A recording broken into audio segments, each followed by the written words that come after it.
Hello, I'm Nate George, and I thought I'd show you this app I built a couple of years ago. This app is called Can Advise Me, and I made it as a final project for my Galvanized Data Science Immersive in late 2016.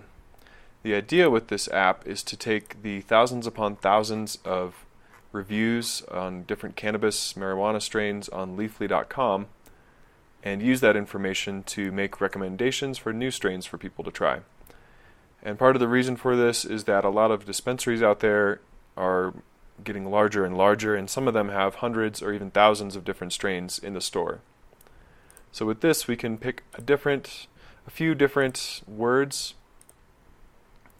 and use those different words to search for cannabis strains that are related to those words. And then that takes us to leafly.com, where we can get an idea of where these things are available. This one looks like it's not available in Denver, which I find hard to believe. But anyway, that's the point of this app. So the way it works, it's running on the back end with Flask in Python. And the actual recommender system itself is a bit complicated. So I'm using GraphLab and using a factorization recommender, but I'm also using some TF-IDF vectors. So I'm using TF-IDF vectors of the review data. Let me go back to the reviews. So all this text data, I'm combining that along with a factorization recommender. Factorization recommender is a matrix method which is used to make recommendations to users based on some other thing that they've rated usually. So an example would be movies or TV shows. And the classic example that we would use this for would be Netflix. Netflix is always making recommendations to people for new movies or shows to watch. And one way to do that is with this matrix factorization recommender system. So once we have a number of users that have made ratings on different objects, in this case movies, we can break that into two matrices and use math to fill in the numbers to these two matrices to make them approximate our original matrix. So when we multiply these two matrices on the right here, it should return an approximation of our users and movies rating matrix. The thing this gives us is an extra latent or hidden dimension. In this case, it's called F. And what that is for us is it kind of groups users and movies into different themes.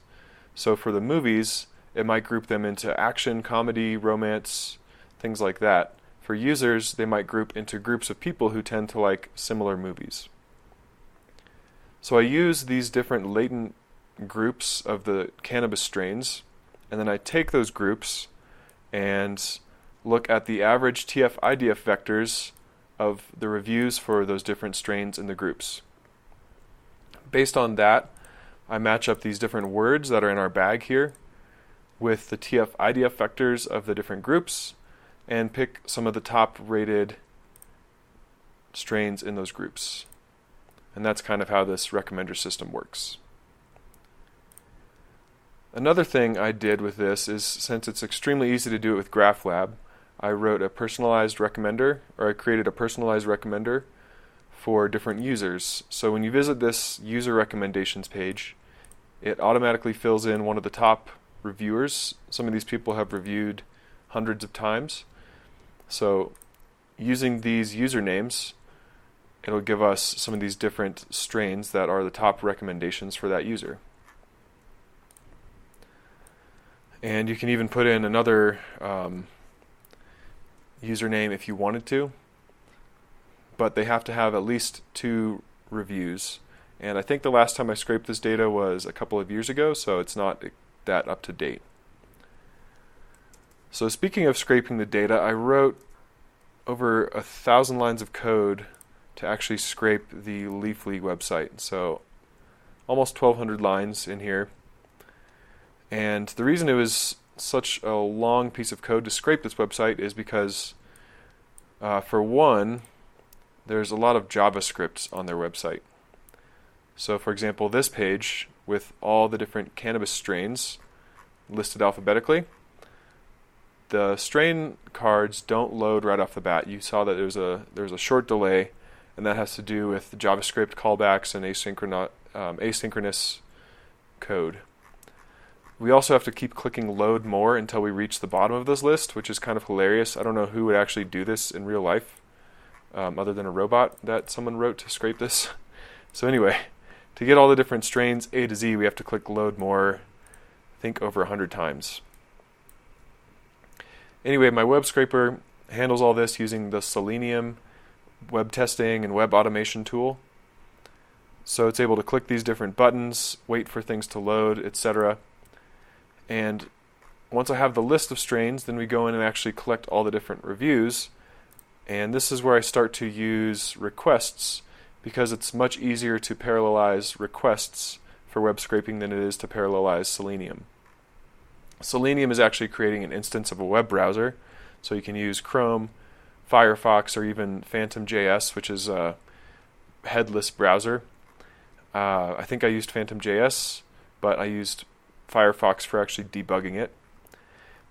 Anyway, once we get to this point where we have all the links for all the individual reviews, then I used requests to grab the text and all these different things like the effects they tagged and the username, as well as their rating and when they actually reviewed it. And if you look at this timestamp, it's interesting. They actually put the timestamp down to the second. So you can actually find the exact second that people posted all their reviews from this.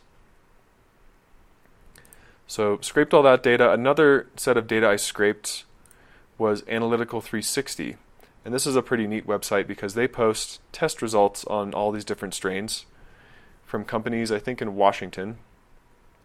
And they have things like total amount of THC, which I used, and then they have all these other measurements in here which are really detailed, as well as these high resolution pictures up here.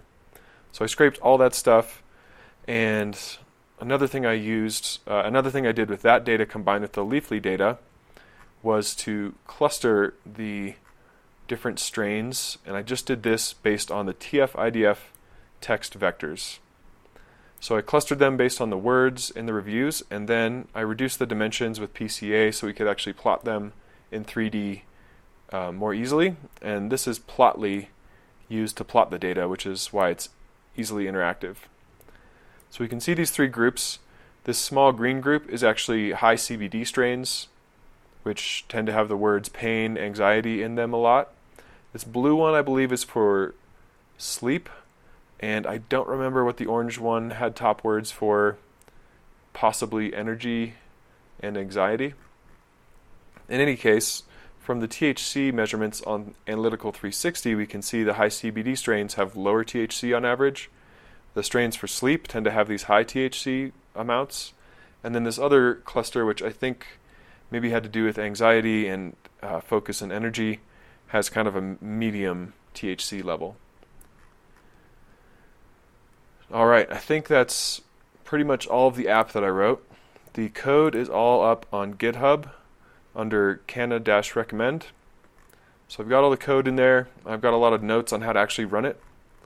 I ran it on AWS. So that's running here. I have another app that's also running. And so it has some notes about that. One thing I didn't mention, which is kind of neat, is that I did start to implement some tracking code here using Fingerprint2.js library. So the idea with this Fingerprint2.js library is that it can collect all this different information about your browser and even your computer sometimes. For example, screen resolution, time zone, the user agent you're using like Firefox, Chrome, language, color depth, all these different little pieces of information, and using that along with IP address and whatever other information you can get on a user, you can actually try to fingerprint a person across the web, across different devices, which is a task undertaken by many companies that make a lot of money out there. So I just implemented that to try it out. In this app, I didn't actually get to the point of storing it in a database, but I did store it in a database in another app I made, jobdata.space, which of course is not working right now. But that other app actually saves the visit information from different users and bots and saves it in a database. So I'm running these on AWS, and even with spot pricing, which spot pricing is like an on-demand pricing, which is cheaper. For the cheapest servers, some of the cheapest servers that I'm using, it's in the single cents or less per hour usually. But even with that low price, running a couple of web apps on there continuously can add up to $50 to $100 per month, which is not incredibly expensive, but it's not super cheap for just some hobby websites. So I made this video just to give you a tour of this app before I shut it down. Anyway, I hope you'd enjoyed it. Check out the code if you like, and have a great day.